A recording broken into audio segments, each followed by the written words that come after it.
Ağzımda kalan kıymalay çoksun, başımda dursa madırlan dursun.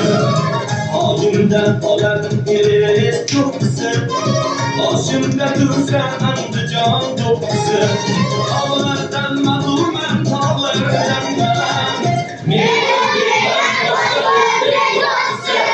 ağlardan mağlumen tağlardan galan.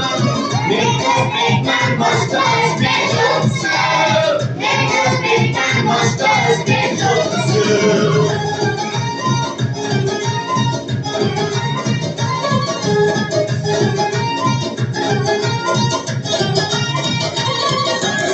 Susunduk ve encamduk ve şaştık ve başka giysem tüler mağrur baştık ve susunduk ve encamduk ve şaştık ve başka giysem tüler mağrur baştık ve çayır çizgiler mutfağdan başlayan adıma geldiler gel baştık ve çayır çizgiler mutfağdan başlayan adıma geldiler gel.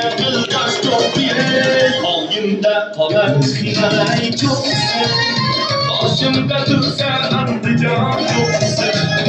Ağzımda kalan kıymalay çoksun, başımda dursa uzbuyum yoksun.